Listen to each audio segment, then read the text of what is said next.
Shalom para todos. Vamos abrir a palavra de Deus hoje à noite em Josué, capítulo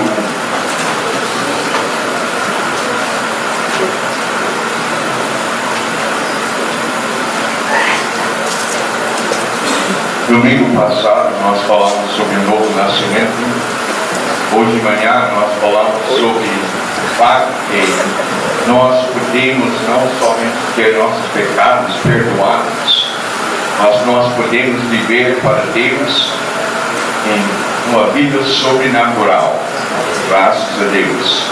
Então, hoje à noite nós queremos falar sobre avenidas de graça.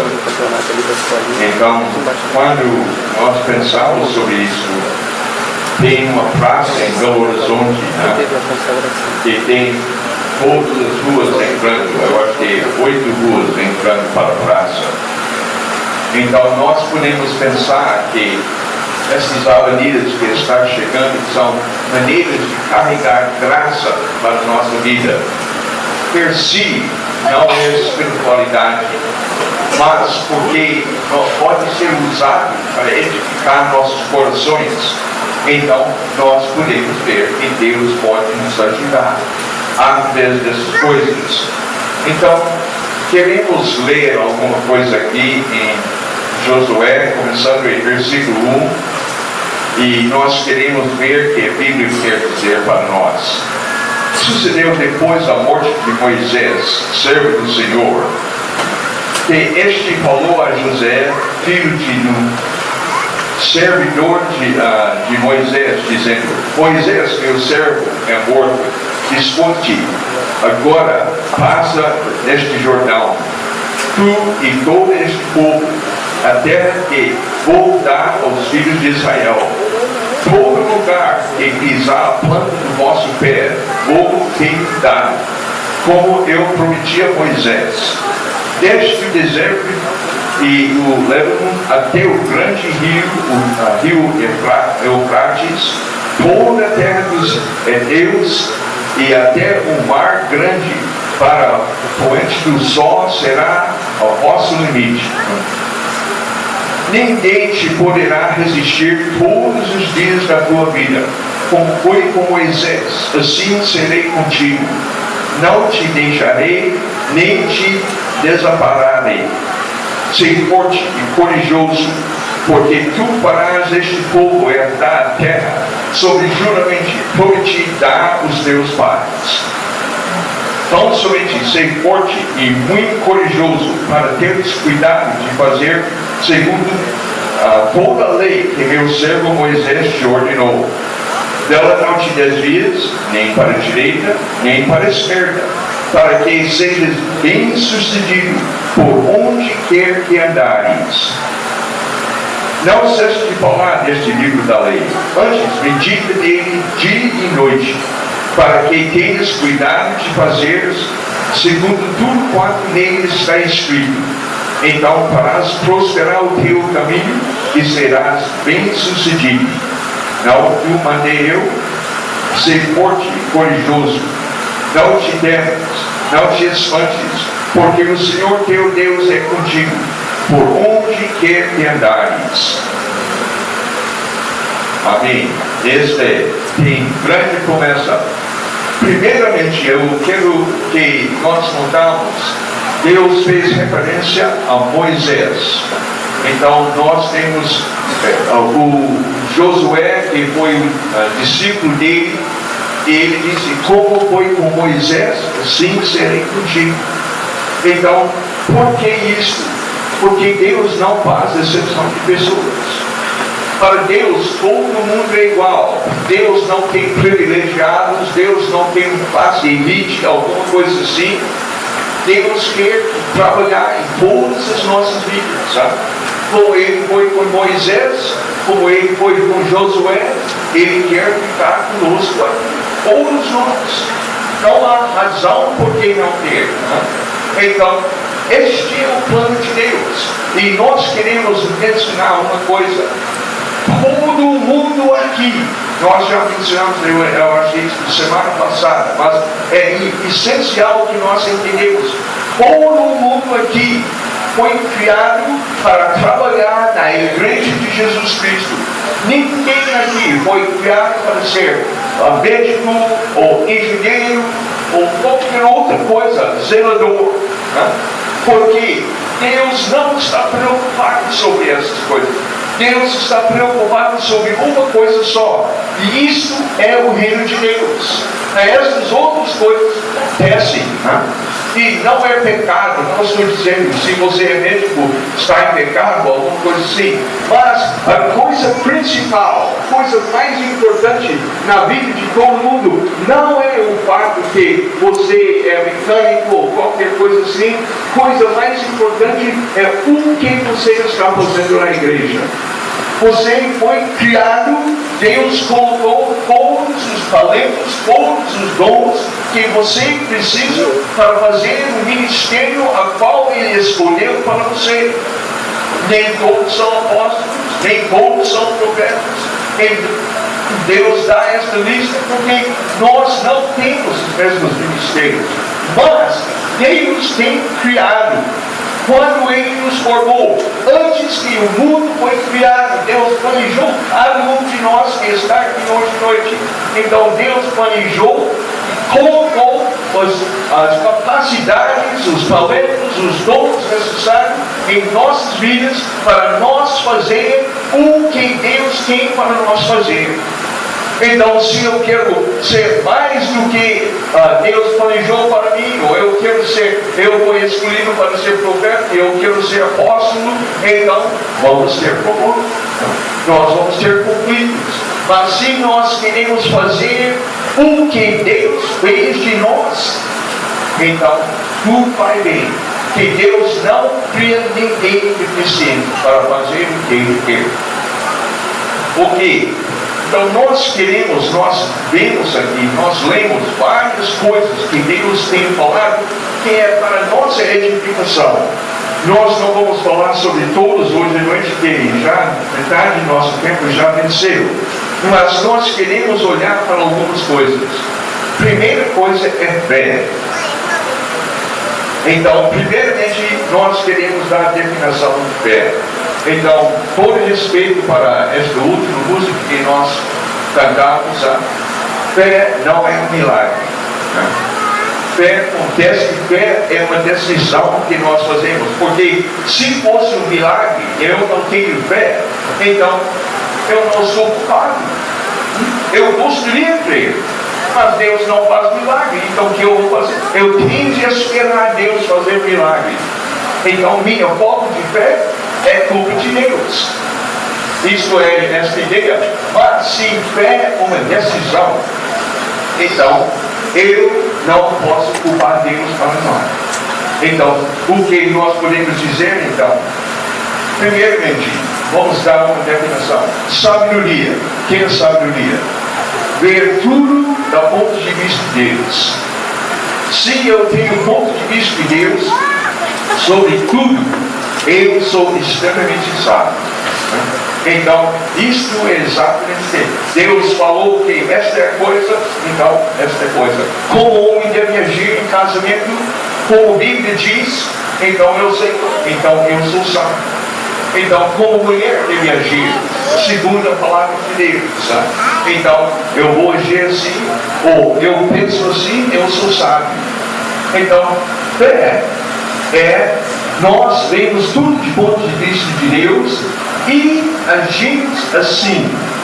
Porque isto é fé. Porque Deus falou como é. Vamos supor, eu sou o Senhor que te sara. Quem sara todas as suas doenças, todas as suas enfermidades. Jesus tomou sobre si as nossas doenças e nossas enfermidades. Então, isto é o ponto de vista de Deus. Jesus assumiu todas as nossas doenças. Então, fé, eu vou agir assim. Eu vou agir assim. Eu quero te dar uma ilustração que realmente marcou minha vida.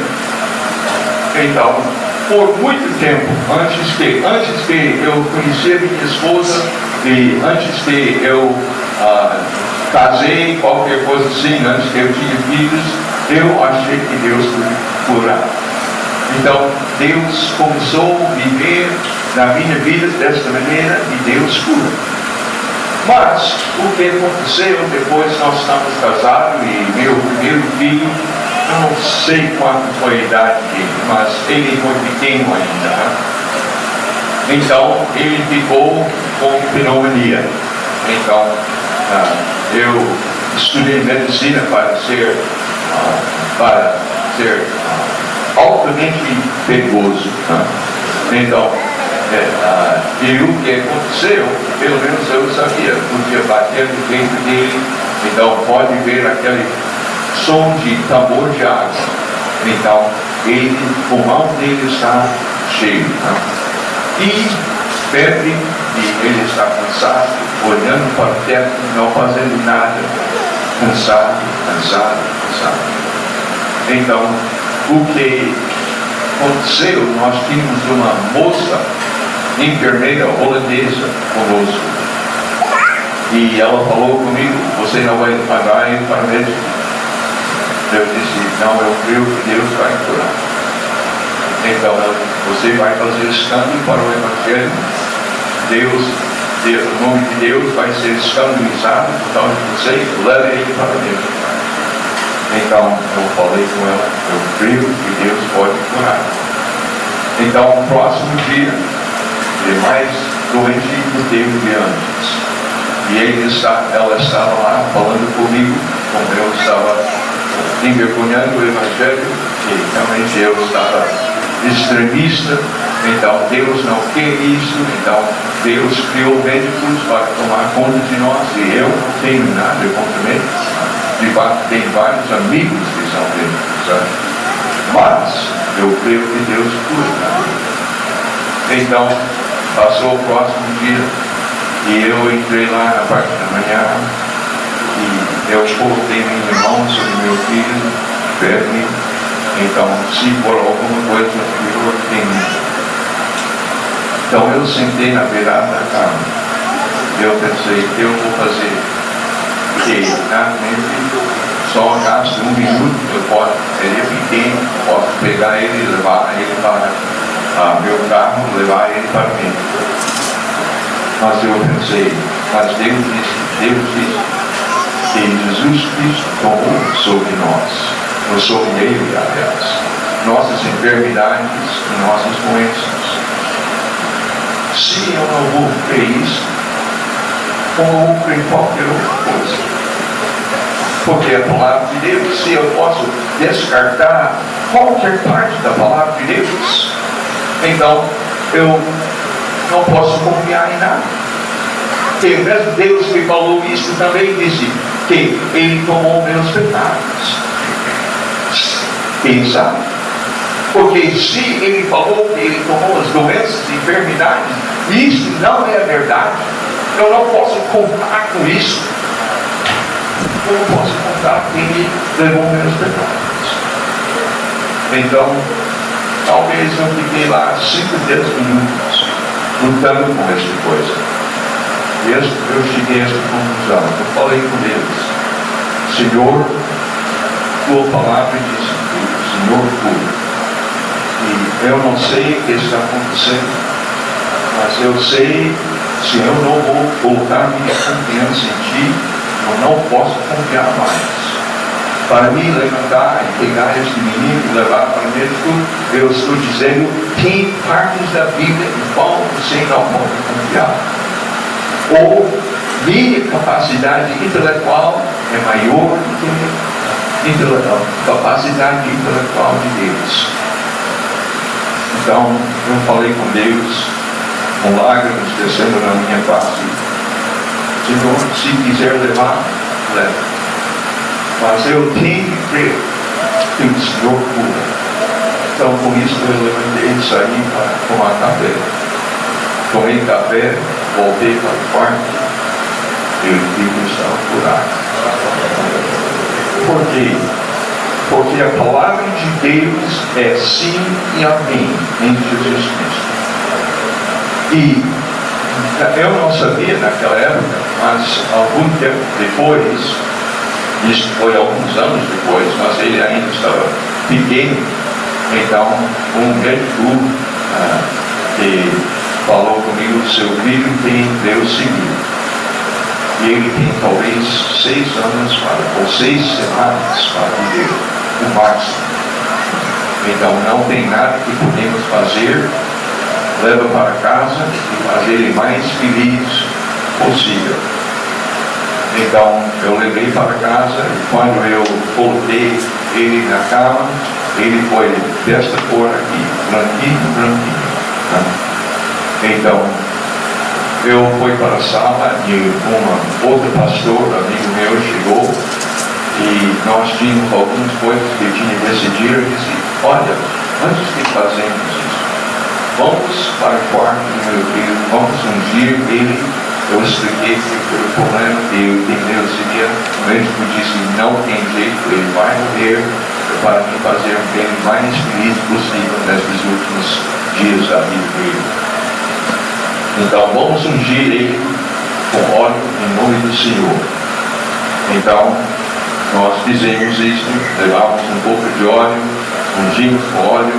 Então este foi pastor, eu fui pastor, nós colocamos nossas mãos sobre ele em nome do Senhor. Exato, Deus diz. E também voltamos para a sala para resolver nossos problemas. Em algum tempo, alguns minutos realmente, meu filho levantou para a primeira vez e pegou e disse, pai, eu estou com sede, eu beber. Então eu dei uma coisa para ele beber, eu acho que foi suco de laranja, deu para ele beber. E hoje ele, este ano, em junho, ele vai fazer 46 anos. Eu vou dizer isso também. Eu tenho 3 filhos. Eu não teria filho nenhum se Deus não curasse. E todos tinham morrido. Mas Deus é fiel. Meu segundo filho nasceu aleijado. Deus curou, graças a Deus. Então, não vou te carregar com todas as histórias que Deus tem feito para nós. Mas Deus é fiel. E a Bíblia diz, eu vou viver dessa maneira, porque eu creio. E mesmo assim, não nada menos, especialmente no início da nossa andar com fé, nós temos medo. Será que vai acontecer? Nós temos que fazer uma decisão. Deus manda que nós tenhamos fé. Então, deve ser possível que nós podemos fazer a decisão para ter fé. Então, porque se Deus ia mandar e nós não podemos fazer, há uma tentação além de nossas forças. Mas não é assim. Tudo que Deus permite em minha vida, eu posso vencer. Então, isso nós queremos ver isso. Cristianismo não é uma coisa insípida, não é uma coisa mole, não é uma coisa fraca. Cristianismo, nós cantamos hoje à noite, às vezes essa música me irrita também. Ele é poderoso. Nós não sabemos que Ele é poderoso. Deus é poderoso. Deus criou o universo com a palavra. Então, certamente, Ele pode criar os filhos que Ele colocou neste mundo. Eu estou aqui não por causa da vontade do meu pai, ou minha mãe, ou qualquer outra pessoa. Eu estou aqui por causa de Deus. E eu não sou calvinista, mas eu acho que minha vida foi predestinada. Se eu quero andar nesta ou não, depende de mim. Mas se eu quiser, eu posso andar na vontade de Deus. E Deus tem grandes coisas para mim, como Ele tem para cada pessoa aqui. Então, muitas vezes, nós não experimentamos essas coisas porque nós não estamos andando na vontade de Deus. Mas se quiser andar na vontade de Deus, nós podemos ter. Então, temos de ter fé. E essa coisa, fé é ver tudo do ponto de vista de Deus e fazer assim. Por quê? Porque tudo que Deus diz é o melhor possível para mim. Deus é amor. o que Deus tem feito para mim é o melhor possível, melhor do que eu posso imaginar. Então, se eu, vamos supor, eu ia pensar, eu vou tomar, vamos supor, cerveja. Então eu não acho que eu devo fazer, mas vamos supor, eu tenho tentação. E Deus disse que eu não devo ficar bêbado. Né? Então, o que eu devo fazer? Eu não vou fazer, porque o que Deus tem para mim é o melhor. Como ele disse, maridos, amai vossas esposas. Então, isso primeiramente é uma decisão que eu faço. Né? Não, certamente nossas decisões têm emoções. Sabe?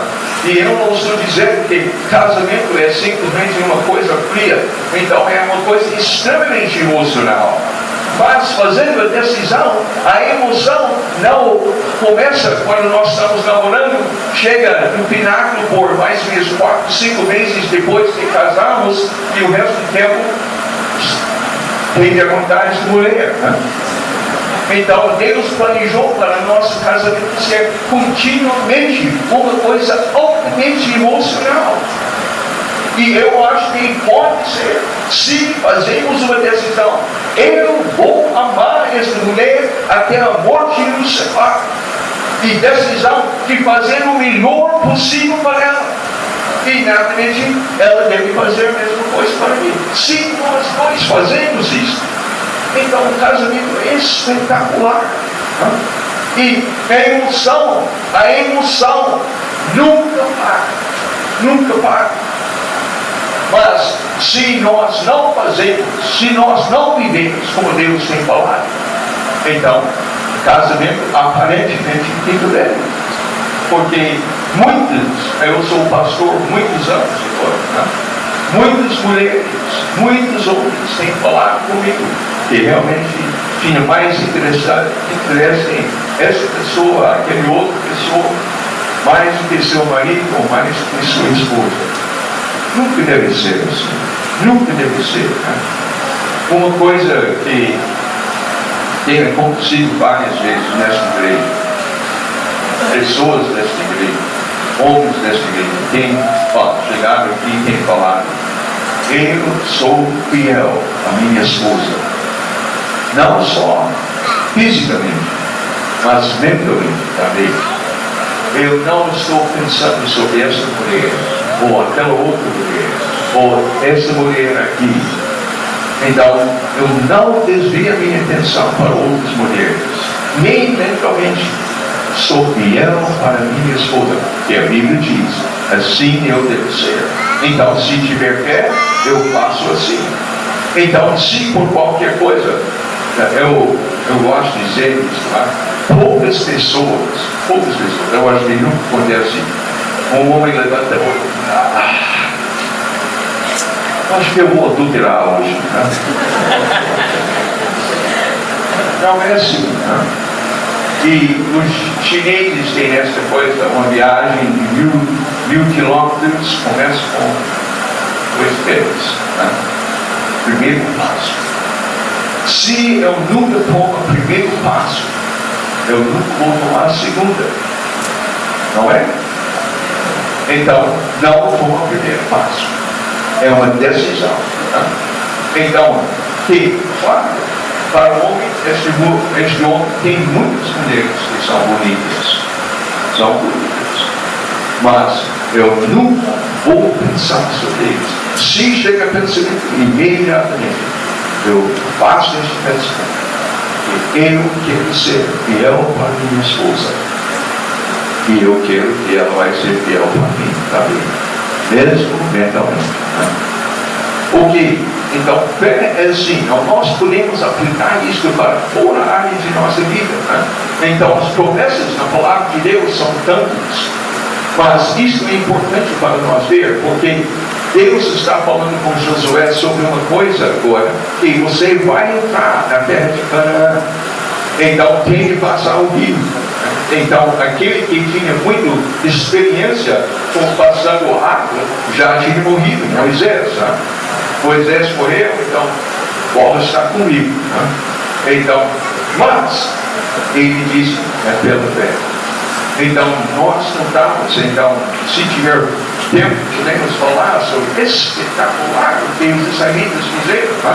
Durante tempo de enchentes, eles passaram por Jordão, na terra seca. Tá? E não somente passaram, mas os sacerdotes ficaram lá, até alguns pegaram pedras, tiraram as pedras e fez um altar do outro lado do rio. Então, os sacerdotes saíram do rio. Tá? Então, interessante. E também, outra coisa que eu acho interessante, que é fé. Os sacerdotes estão carregando a arca da aliança nos seus ombros. E os sacerdotes na frente, a Bíblia diz que está chegando no rio. E o rio está em enchente, cheio, transportando os barrancos. Então está chegando e Deus tinha falado que é para passar. E não eu posso imaginar se talvez foi eu. Então não pula, vamos calma, gente. Então você está. Mas a Bíblia disse, quando o primeiro sacerdote chegou ao rio, ele fez uma decisão: eu vou pisar na água. A água não tinha saído, a água estava passando bem cheio. Mas quando a planta do pé dele tocou a água, o rio parou. Então, isso mostra para nós como nós devemos viver em fé. Que nós temos que tomar iniciativa. A coisa parece que não está. Então, não está.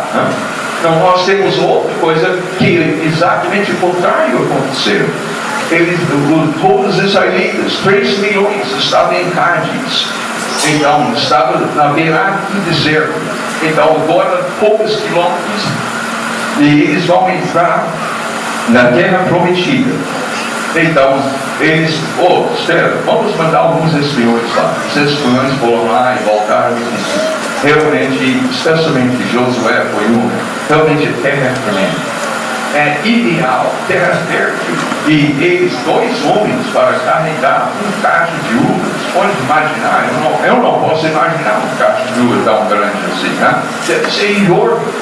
Então, eu me lembro uma vez em Patriciano, eu tinha uma bananeira catua, então que tinha 256 bananas, então o maior que eu já vi, mas foi tremendo, então, em tamanho. Mas imaginar um cacho de uvas tão grande que precisa de 2 pessoas para carregar. Então, eles voltaram, terra fértil, realmente tudo é ótimo, é beleza. Então, Josué está falando, e Caleb está dizendo, isso é bom demais. Mas outros dizem, não, espera. Gente lá é gigante. Gente lá é gigante. Alto. E realmente nós descobrimos depois que tinha homens 3 metros de altura. Isso é muito alto. Então, quando você encontra com um homem que tem 2 metros, é grande coisa, mas 3 metros é muito. E provavelmente foram fortes também. As cidades estão construindo muralha até o céu, eles dizem. É alto, forte. Não tem jeito para nós. Nós parecemos cambalhotos na sua presença. Eles vão pensar que nós somos nada. E o povo voltou para trás. Isso não deve acontecer. Que se confiarmos em Deus e Deus fala. Então, terra é sua. Pode entrar. Ele falou antes de sair do Egito. A terra é sua. Então, eles deviam confiar em Deus e entrar. Mas não, eles não entraram. Então agora eles chegaram, segunda vez. Demorou 40 anos, sabe? Toda aquela geração morreu no deserto. Agora levantou outra geração. Então eles chegaram na beirada do rio. Então o sacerdote está andando na frente. Mas esta vez tinha outra condição. E eles entraram. Então a primeira coisa, isso não é mensagem, mas o que eu quero que todo mundo aqui vai começar a viver desta maneira. nós vamos confiar em Deus. Deus tem dado uma promessa, nós vamos viver segundo aquela promessa. Então, e nós não voltamos para trás. Seja forte, muito corajoso. Né? Então, ou ficar animados. Né? Tem uma história nos Estados Unidos. Tínhamos a guerra de independência de Inglaterra. Então, passou mais ou menos 30 anos e Inglaterra tinha ideia que realmente nós nunca devemos dar dependência para os Estados Unidos, então vamos lá e tomar. Então, eles chegaram em massa e tinha um lugar, uma baía, e naturalmente os americanos não tinham muita coisa, e tinha um navio de guerra. E o capitão, o nome dele foi Comandante Perry. Né? E Perry foi conhecido como doido. Né? Então, especialmente em guerra. Então, ele estava parado à noite e tinha um rapaz, nem sei o nome dele em português, rapaz que fica na frente do navio olhando, e dizem, ele deu ordem para Comodoro Perry: estou vendo um navio inglês aparecendo de longe, né? Então Perry nem respondeu. Então logo ele disse: não estou vendo estou vendo 4. Desculpa, 8. Desculpa, 15, 20. O que nós devemos fazer? Então Perry disse: todo vapor para frente. Então o navio começou a sair para enfrentar esses navios dos ingleses, sabe? Navios de guerra. Então ele estava dando ordens para todos os marinheiros armar-se e tomar suas posições e vamos atacar. Então assim 20. Então logo os ingleses começaram a lançar os torpedos. Então o homem na frente disse: os ingleses estão lançando torpedos. E ele respondeu uma coisa que faz me vibrar. Ele disse: para o inferno com os torpedos, todo vapor para frente. E eu acho que isso é como nós devemos viver. Então, não naturalmente o que aconteceu.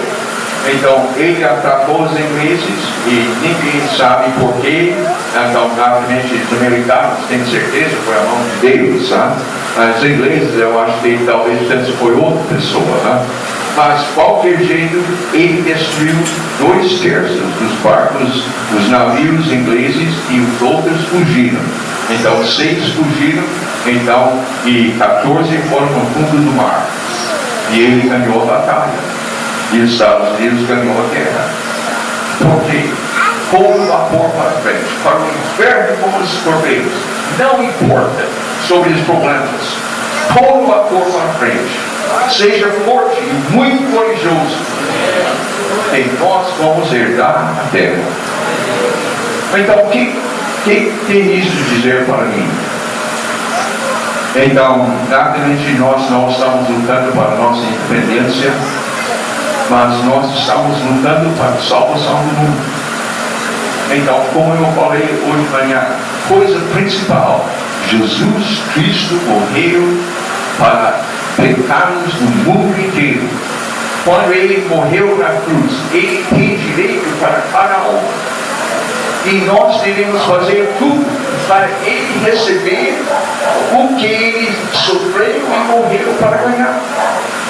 Não, nós podemos ficar parados. Tem muitos problemas. Então, mais problemas do que talvez nós podemos imaginar. E bem provável, em um grupo assim, alguns vão morrer antes que nós alcançarmos. Vão morrer para o Evangelho. Mas a coisa é isso: para o inferno com os torpedos. Todo vapor para frente. Então, quando nós falamos sobre algo, isso nós estamos falando que realmente eu vou fazer o que eu posso fazer para ganhar o mundo para Jesus Cristo. Então, o que é necessário?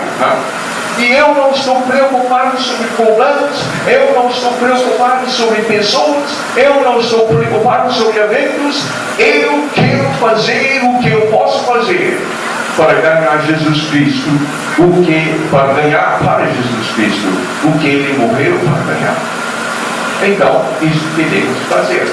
Mas o segredo é sem fé é impossível agradar a Deus. Porque quando nós não temos fé, nós estamos dizendo para Deus que nós não confiamos nele.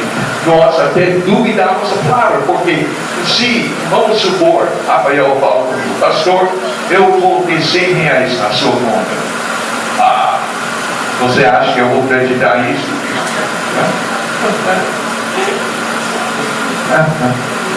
Você não me engana, você não colocou nada. Porque eu não creio nele. Não, naturalmente, se ele falar R$100, isso ele tem capacidade, talvez, para ter. Não vou garantir isso, mas talvez ele tenha jeito para colocar. Então, se eu acho que ele é pessoa séria, ele não está brincando comigo, eu vou dizer, muito obrigado, eu vou buscar, eu preciso buscar. Não é? E quando Jesus disse, tudo quanto pedires em meu nome, isto farei. Então eu devo confiar nele. Não é? Para mim é lógico. Eu devo confiar. Deus é sério. Deus não brinca conosco. Não? Deus não é tipo de pessoa que diz que vai dar alguma coisa para nós e na hora que nós vamos pegar, ele vai tirar. Né? Te enganou, bobo. Deus não faz isso. Deus falou, está falando sobre qualquer promessa que temos aqui, foi garantida. Então, os sacerdotes acreditaram, então por isso eles foram para o rio. Então, primeira avenida que vai levar graça para a nossa vida é fé. Eu creio em Jesus. Eu creio que Ele tem falado é a verdade. Nós temos falado sobre mais algumas coisas, sabe? Só tem mais 3 ou 4 coisas aqui. 1, 2, 3, 4, 5, 6, 7, 8. Então, meia hora, então mais 4 horas. Antes de meia-noite e meia, nós terminamos aqui. Né? Nós vamos esperar para a próxima oportunidade. Vamos orar. Tá? Senhor, faz-nos pessoas de fé. Senhor, não por causa de milagres, não por causa de nada místico, Senhor, mas porque eu posso fazer decisão. O Senhor falou, eu posso fazer o que eu tenho que fazer. Senhor, eu creio em Ti. Eu quero dizer, Senhor, tenho confiança total. O Senhor não mente, o Senhor não brinca conosco, Senhor. Eu creio. Então, Senhor, nós pedimos agora, nós suplicamos para as pessoas que temos aqui, Senhor, nós suplicamos que vão ser pessoas que vão colocar toda confiança em Ti. Senhor, nós suplicamos em nome de Jesus. Amém. Shalom para todos.